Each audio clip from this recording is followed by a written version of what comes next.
let's get into some reviews of just like the general consensus. The girl boss game continues. Horizon Forbidden West comes in with the scores everyone was kind of expecting and stuff. Shocker, the sequel to the good game is also very good. I haven't played the game, so I really won't add much here. All I know about Horizon Forbidden West is that if you like the first, you will probably like this one. It is more of that thing you like. The real story with Horizon, sadly, again, to the dismay of the developers and stuff, is that these are quality games. I played the first game and I liked it a lot. I haven't beaten it, but high production value, really smooth combat, you know, a massive, expansive open world, that kind of deal. Why release at the same time as Elden Ring, though? Well, I can guarantee you it wasn't a conscious choice to be like, oh, Elden Ring's releasing at this time, or release it too. Reminder that Elden Ring actually got pushed back by a month. Elden Ring was supposed to release in January, at the end of January, but it got pushed back to the end of February, and so they happened to correlate release-wise, which is a real shame for Horizon Forbidden West, because this is now the second time it has been overshadowed by a massively popular open world game, because when the original Horizon Zero Dawn came out, Breath of the Wild came out like a little bit after that game released, and got overshadowed in the process. They need to release these games on different dates. The first one came out before Breath of the Wild, and this came out before Elden Ring. Yeah, so it is really unfortunate for these developers, because oftentimes, like, a game can come out and be tremendously, you know, good or high quality, worth playing, but games are expensive, and oftentimes people have to pick between one or the other. So when games are released really close to each other, it does have an impact on just kind of the general sensationism of like what's taking over the internet zeitgeist. And while Horizon Forbidden West sales-wise has done very well, it was pop culture-wise completely overshadowed by Elden Ring. So, you know, for those who are interested in playing it, obviously, it's worth playing if you like the original. Okay, heads up, this next website is satire, don't freak out. So the hard drive, as we know, basically the onion for, you know, video games. Welp, it looks like Elden Ring has bought off every single reviewer. 10 out of 10s across the board. So, yeah, I'm not gonna read the article, it's a fucking joke article. But it's true, Elden Ring received 10 out of 10s from, like, everybody. And understandable. I mean, you know, like, when comes to the whole, like, number gamer score thing, I'm not a big believer in numbers. I don't think the number truly conveys what you're about to buy. What I think at this point the number only really represents is that this is a must-play for the game that it is. Not so much that this should be played by everybody, if that makes sense. Yes, Elden Ring came out a week after Horizon Forbidden West, and was more well received in general. Not to say that Horizon's bad, it's just like it's also an open world game, so the comparison will naturally happen. So I'm not going to say one is better than the other. I think Horizon offers a much different open world experience than Elden Ring, clearly.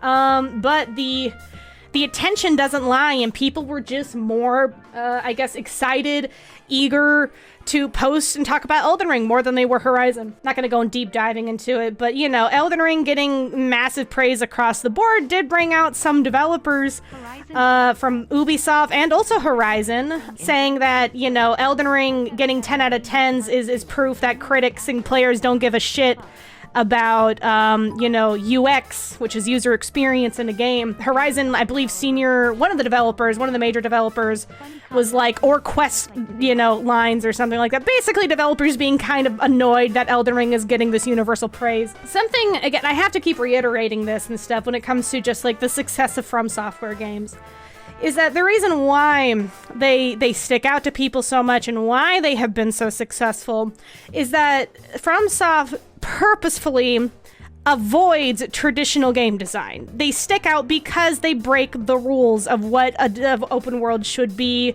of how a game should kind of unveil itself.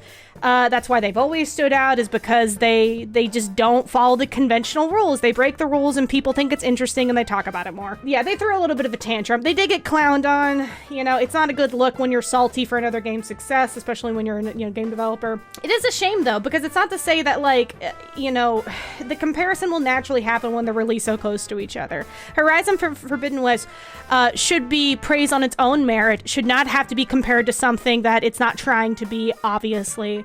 So I do feel pain for the developers that, like, definitely put their sweat and tears into a project only for it to get overshadowed by something like this. As someone who's beat Elden Ring already and stuff, the 10 out of 10s, I think it's deserving of, it's not a perfect game, but it is definitely a must-play game if you like this genre, most definitely. So I think it deserves the 10 out of 10s in the sake of, like, go play it. You know what I'm saying? And again, with most things, hindsight is a beautiful thing. As time goes on, people will gradually start to notice Elden Ring's flaws, and will, happily point them out. But as it stands now, the hype is so high that most people, if you try to throw any type of criticism at Elden Ring, will be met with angry fanboys, which is not fun. Like, the From Software games have not been niche for a long time. I think they stopped being niche around Dark Souls 2. Dark Souls 1 was kind of the breakout, what broke it out of its own niche, and then past that, the series has done phenomenally well in sales. Before Elden Ring, it sold 30 million copies across the entire series, which is nothing to, sneeze at. Bloodborne was the must-play exclusive on the PlayStation 4. FromSoft has been popular for a while. Elden Ring, however, did reach a new level of popularity and definitely broke out of its own fan base. Because Elden Ring was receiving so much attention and hype, it did naturally draw in a lot of people who wanted to see what the fuck all the hype was about, especially when you see things 10 out of 10 plastered everywhere. And because of that, Elden Ring is a lot of people's first From Software experience, and naturally, anytime a new FromSoft game releases, the same conversation gets kicked up and everyone's got to breathe in the fucking dirt and smoke for a little bit, as we have the same discussions before all of the, the fighting and discourse tampers down, and then people can have a much more clear and honest perspective about these games. This is how this shit goes. Elden Ring just happened to be so loud because there was so many more people involved now. And I've seen some incredibly interesting opinions. Some of them obviously valid. The accessibility conversation brought up again and stuff about, text options and colorblind modes and all that kind of stuff. And then, more people are bringing up just the difficulty in general, which is a conversation I'm tired of having. It'll get kicked up again. And eventually it'll go back down and, we'll go on, live our lives and shit. But Elden Ring did phenomenally well, and it's still, like, I believe it's in the top 10 most played games right now on Steam. But the one thing that will stay the same is FromSoft's design philosophy has not changed, will not change, and is so far proven to be incredibly popular. So again, don't fix what ain't broke, and in this case, FromSoft's design philosophy is baked deep into Elden Ring. They did what they can to make the game more broad in its appeal, or at least like giving players more options to tackle the difficulty. That is very apparent. Because there's so many brand new people and this is their first time experiencing it, basically the same criticisms that were lodged at Dark Souls are being thrown at Elden Ring and will fall on deaf ears. So that's just the reality. Is Elden Ring a good first FromSoft game? I would say yes. The thing is, though, is that it's hard for me to properly gauge that just because I'm so familiar with the mechanics. Elden Ring gives you a lot of opportunities to learn the mechanics. The thing is, though, is that it is built off of like 10 plus years of refining the same formula, but just now applying it to an open world setting. Elden Ring, I would say, has the least frustrating aspects of a FromSoft game. You're gonna get overwhelmed with the stats, where to go, what to do, how does anything properly work. Elden Ring does tutorialize itself much better than other FromSoft games. Like, they actually have detailed explanations on what each thing does. That's nice. It's not so vague anymore. But, the thing a lot of new players tend to kind of have a hard time getting over is that it's the feeling of, I'm dying an awful lot, I guess I'm awful at this game, I'm so bad at it, why is it like this? And the thing people should have in mind, if you've never played one of these games before, is that death is not a punishment, it is a mechanic. That, like, if you die, you're bad, is that if you die, the game is trying to tell you something. The objective is not to go through one of these games to not die, the objective is to learn from your deaths. And that's kind of like the whole design philosophy. But because Elden Ring has so much, so many items, builds, horses, mechanics, it might be overwhelming for people and it might take you a while to get good at it. But because it's so open, because there are so many alternative routes to go through, you will never come to a point where you're like, I can't progress any further, if that makes sense. You will always have an option to leave, to go somewhere else, to get better shit. And on top of that, it's a very community-based game. I want to keep that in mind, is that if you're having problems, the game actually does want you to go and talk to people, figure things out, look up a guide.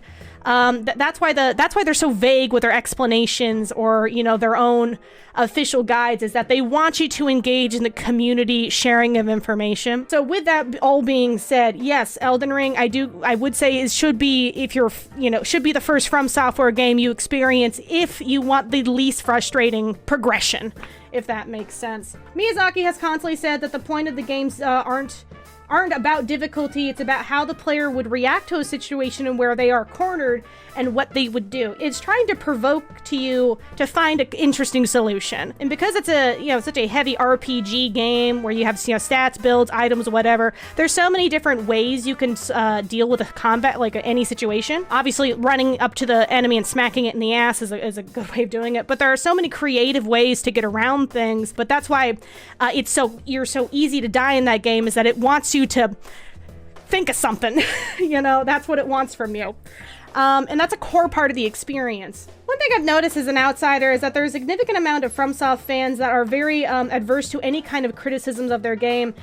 You can suggest one way that you think the games could be improved and they will lose it. It's true, and it's also annoying. A part of the discourse is that it's not just like the people who are complaining about the game's difficulty or whatever, it's also the obnoxious FromSoft people that insist that you're playing the game wrong by doing X, Y, and Z.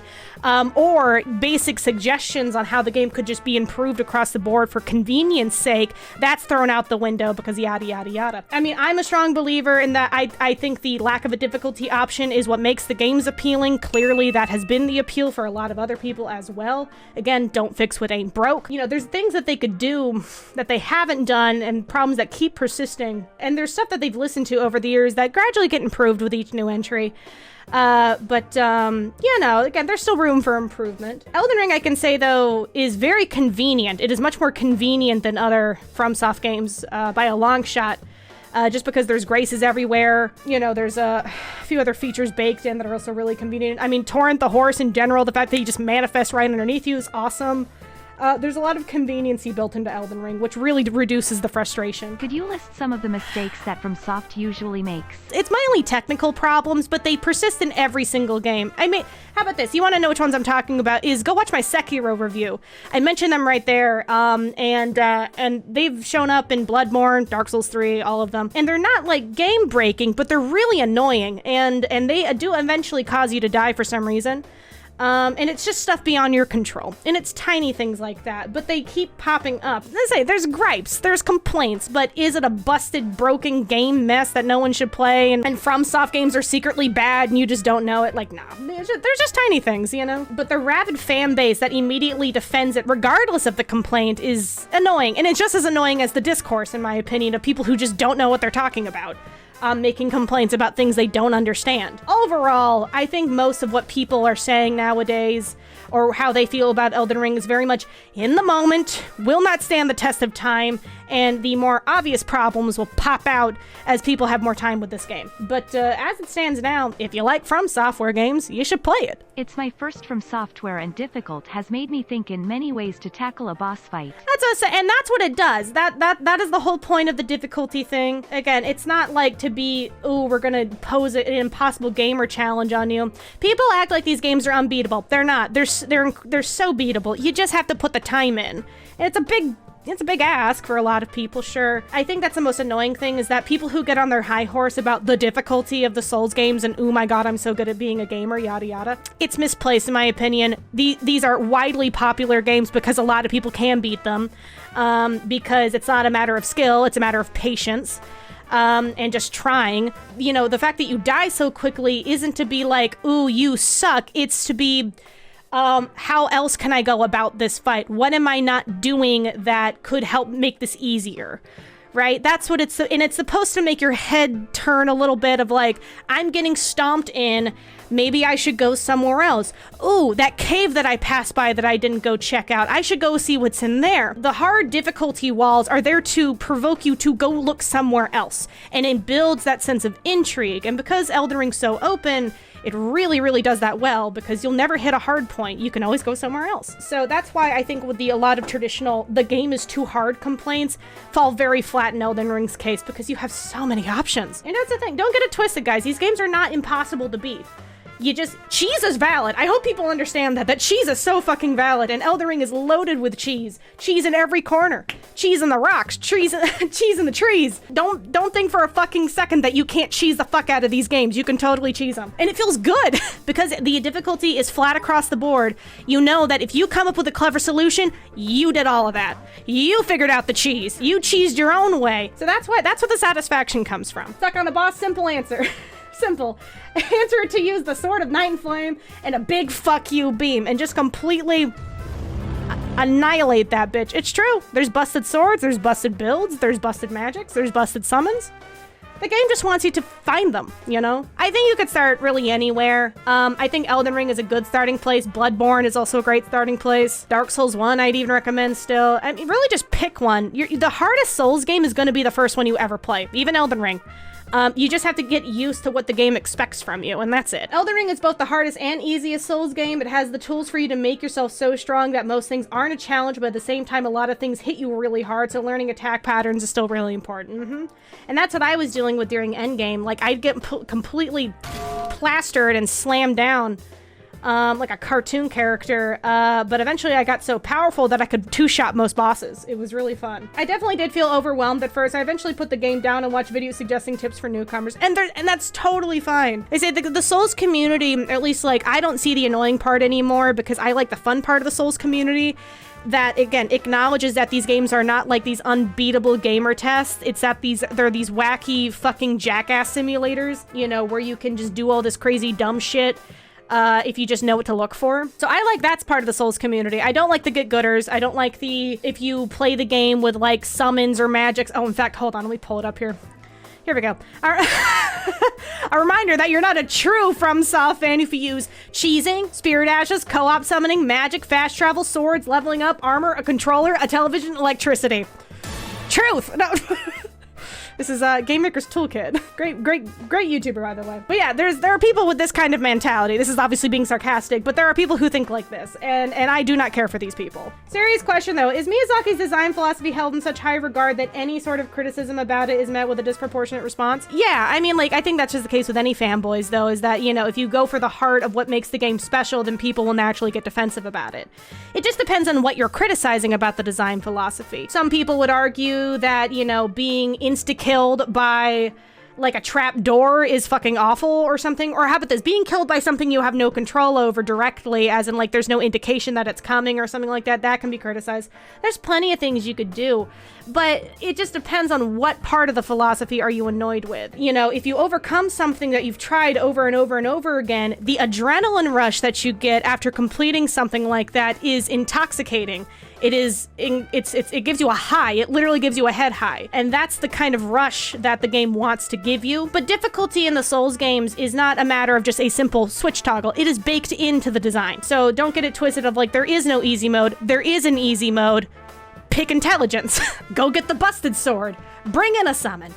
That is the easy mode. You know, I just think because it doesn't have a conventional toggle of play the game for me, that's when people get annoyed. That's when the conversation gets kicked up, and then we just go in circles of what is and isn't good game design, what is and isn't accessibility. They got their cult appeal, and they didn't start off like this. I hope people know that, is that originally, you know, Demon's Souls did not do well. These games are popular because they break conventional game design. So, and if there's a game that you want to play, then go play it. You know, there's plenty of other games that offer easy modes, that offer cinematic modes that you can just let it play for itself. There's a ton of other games like that. And FromSoft is an outlier because it doesn't do that. And there's an appeal to that, you know, and the niche just happened to get really big. Like, there's plenty of stuff to criticize about the games themselves. But again, if people are really desperate for just the conventional click the easy mode button and, you know, your health is huge, enemies die in one hit, it's just not going to happen. FromSoft has made that incredibly clear. They are going to continue to make games like this. I got yelled at on Twitter because I used the summon and mimic tier in a few harder boss fights, but like, it's my own experience. I'm the one playing, so we should be able to do how we want. That's how I see it. I was using the mimic tier every fucking fight. It was awesome because I felt good because I was like, fuck it, I found this thing, I'm gonna use it, you know? I've seen some people lose their minds when suggesting that maybe having a pause button would be very convenient. I would also agree there. Sekiro had a pause button because it wasn't an online game, and then, you know, Elden Ring is a mostly, like, has an online option where you can get invaded like traditional Dark Souls, so it doesn't have, like, a pause button, but people went inside the game and realized that you can actually pause it through a few, like, weird button menu inputs and stuff, so the game has you can pause it, just not like a conventional pause. So because of that, I don't think the online being there is an excuse to not have a pause button. And I'm just used to games not having a pause button at this point, so I don't really think about it. It's a feature we know can be done. It should be put in there. I don't think it has anything to do with the difficulty. Some people, again, it's an emergency. Like, someone's choking. You need to pause the game. Is Elden Ring a perfect game? No, that doesn't exist. Is it fun, extremely rewarding experience? Heck yeah. Is the game for everyone? No. Yeah, a win is a win. Either way. I mean, for fuck's sake, I was playing on PlayStation 5 and Market just fell off the map. Okay, he clipped through it and he just died. I'm like, cool, I'll take it. Again, something I criticized the game for, and I was saying, is that I think most of the like side dungeons, little optional dungeons bosses were very bland, very boring.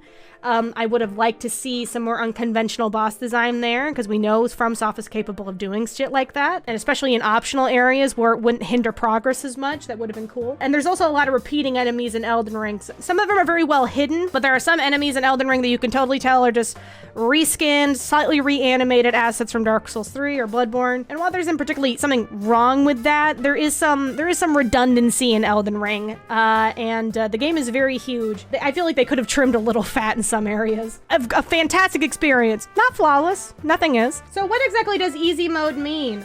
Because everyone experiences satisfaction the same way. Well, that's the thing, is that I see people say, like, I want an easy mode. What does that mean to you, though? What does easy mean? Do people want a toggle? Do they want, like, click easy mode from the menu and your health is, like, tripled and the boss dies in a few hits? Like, what is easy mode? What is difficulty? These are the questions, you know? And that's really it. Like, do you want the game to have like a cinematic mode that plays itself? Because these are not cinematic games. That's the thing I think people miss a lot, is that, like, FromSoft, they do not excel in facial animation. They do not excel in cutscenes. All right, there's not a lot of those in this game. It is a game you play for the most part. And if that's the case, if you really just want to watch a Let's Play. You know, that's the thing, is that these are gameplay-focused games. If it was a cinematic game with a lot of cutscenes in between, yeah, totally. Have a cinematic mode where it just plays itself and stuff. Just walk from point A to B, but these games don't have that. There's no cutscene. There's rarely any cutscenes. There's like the starting one and occasionally a boss introduction. You know, in between all that, it's just do it yourself. I think the thing that annoys me with Elden Ring is that you play as a Dark Souls 1 character and some of the bosses are literally just Bloodborne monsters. It doesn't feel nice to kill them, since you gotta resort to hit once, back off until they're done their 15-hit combo, rinse and repeat, and reusing bosses a lot late game. I agree. Elden Ring, I guess, most comparable to me to Dark Souls 3's boss design, where it's truly just like, smack it, and then you just watch the fucking boss spaz out for like a minute. Yeah, as it does its combo.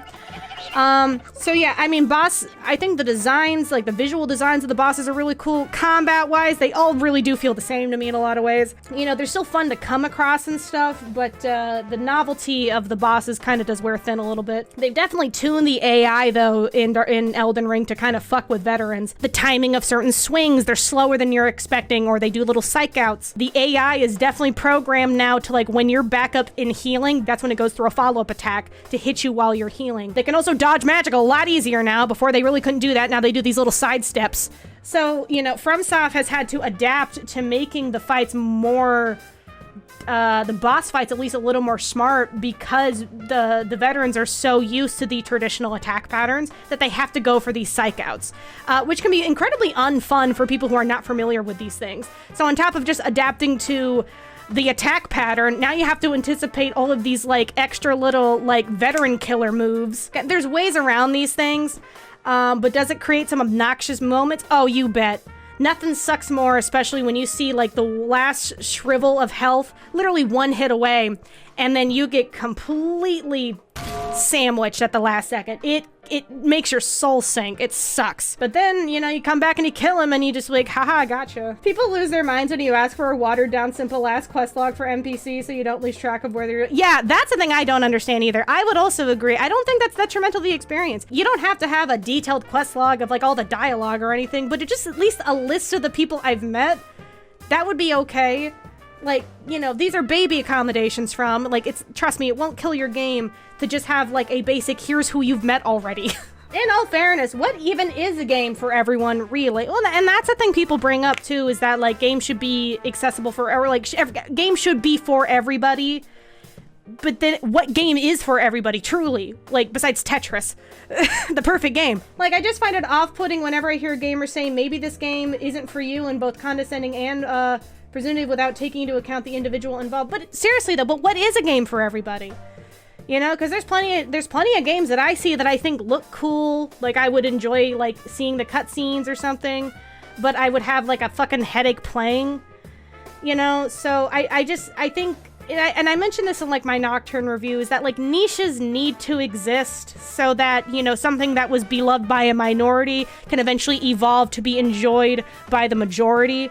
But again, there is no such thing as like a game for everybody. Like I can understand where people are coming from, that they want to be a part of this. They want to be on the fun too, right? You want to be in on the fun. You want to be a part of the community. You want to talk about the game, but there are barriers for whatever reason, rather it be time, just general skill level, possibly disabilities, you name it, that are preventing you from being in on the fun. And that's the thing I don't think people understand, who are like from the outside looking in or being like the game's too hard, yada yada. The reality is that the appeal of the games is because it smacks the shit out of you. That's a core part of the game. And if that's not your cup of tea, it's totally fine, guys. It's totally fine. You don't have to like these. You really don't. But, you know, again, I can't pick a single game besides Tetris that is for everybody. Also, yeah, thanks for hearing me, Buns. I can admit I sound low cost all the time, but I mean well, though. Meaning well does not mean much if you can't act like a jerk. Base, it's all right. It's all right. And I understand the frustration. FromSoft fans are fucking annoying. I really do. And I try to be a medium where it's just like, I want people to have fun. However you find the fun is up to you. And I do feel bad for people who have, like, again, throwing out casual opinions on X, Y, and Z and stuff and getting completely dogpiled by get-gooders. They're annoying. They're easily the worst part about the fandom, too. I try to embrace the goofy part of the FromSoft things where it's like, you know, the pee-pee poo-poo man meme. That one's really fun. Like this one. This is a good one. Be less of a FromSoft bro and more of a Vadi. Yeah. And Vadi's done a great job of making these games interesting to people, you know, by highlighting the lore and kind of like, you know, the mystery baked into the games. Every game community has their obnoxious bad apples and stuff, and FromSoft really brings out the worst of them just because, you know, there's this weird sense of ego and pride attached to being able to overcome something that can't, you know, that is designed to be beaten. Gas! Oh my god, you beat the thing that has an ending credits. Holy shit. Just kind of like to reiterate though, is that this kind of conversation discourse happens every time. Every time. And so far, the only thing that's really changed is, again, some extra tutorials in FromSoft games. And some more text explanations as to what's happening. Eventually, the dust will calm down. People have a more, I guess, like honest or less, I guess, reactionary view of Elden Ring.